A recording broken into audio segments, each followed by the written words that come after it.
మన ప్రభువును రక్షకుడైన యేసుక్రీస్తు నామంలో ఈ ఉదయకాల శుభాది వందనాలు తెలియజేస్తూ ఉన్నాను. ఆ మహాదేవుని దయ కనికర కృపలు ప్రభువారు మీ అందరి మీద ప్రభు ఉంచి నడిపించును గాక. దేవాతి దేవుడు మనలను ప్రేమించి ఇచ్చిన వాగ్దానం కీర్తన గ్రంథము 68వ కీర్తన 3వ వచనంలో దేవుడి వాగ్దానాన్ని ఇస్తూ ఉన్నాడు. నీతిమంతులు సంతోషించుదురుగాక, వారు దేవుని సన్నిధిని ఉల్లసించుదురుగాక, వారు మహానందము పొందుదురుగాక. ఆమేన్. దేవుడి యొక్క వాగ్దానం మీ అందరి జీవితంలో ప్రభువారు నెరవేర్చునుగాక. నీతిమంతులు నిజముగా సంతోషిస్తారు.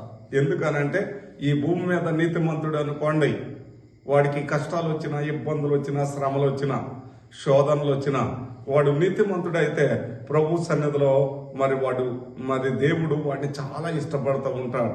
నీతిమంతులను చూసి దేవుడు అత్యధికంగా ఆ దూత గణాలతో కూడా ఆయన సంతోషించే దేవుడు. అందుకని ఆయన అంటాడు కదా, చక్కని వాగ్దానం, వారు దేవుని సన్నిధిని ఉల్లాసముగా ఉంటారు.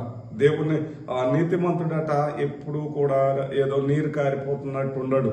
ఎందుకు అని అంటే వాడు దేవుని సన్నిధిలో ఉల్లాసంగా ఉంటాడు. వాడికి ఉన్నా లేకున్నా, వాడికి అనుకున్నది వచ్చినా రాకపోయినా, వాడు అన్ని సౌఖ్యాలు ఉన్నా లేకపోయినా దేవుని సన్నిధిలోనికి వచ్చేటప్పుడు మాత్రం వాడు ఉల్లాసముగా ఉంటాడు. అందుకనే ఇంకా కిందకని వచ్చేటప్పటికి ఆ దేవుడు వాడికి ఇచ్చే గొప్ప వాగ్దానం ఏంటి అని అంటే, వారు మహానందము పొందుదురుగాక. ఆ మహానందం అనేది ఇక్కడ లేదండి, పరలోకంలో ఉంది. ఆ మహానందమే ఇక్కడ నీతిమంతుడు భక్తుడైన వాడికే మహానందం ఉంటుంది. ఆ మహానందంలో ప్రతి వారు కూడా ఉండాలని ఆశపడతాం, కానీ ఉండలేకపోవచ్చు. అందుకనే దేవుడి వాగ్దానం ఇస్తున్నాడు, నీకు మహానందం కావాలా, నీతిగా ఉండాలి, యథార్థతగా ఉండాలి.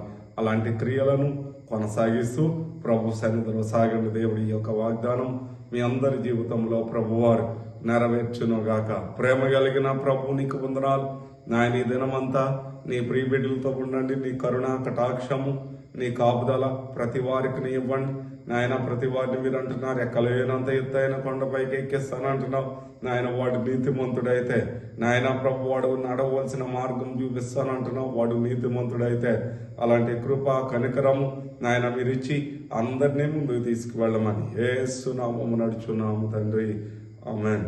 తండ్రి అయిన దేవుని ప్రేమ, కుమారులైన యేసుక్రీస్తు వారి యొక్క కృప, పరిశుద్ధాత్మ కన్నుని సహవాసము సన్నిధి, దేవుని ప్రేమించిన ప్రతి వారి మీద ఆయన దయా సంకల్పములు నెరవేర్చి నడిపించునుగాక. ఆమేన్, ఆమేన్, ఆమేన్. అందరికీ ఉదయకాల శుభములు.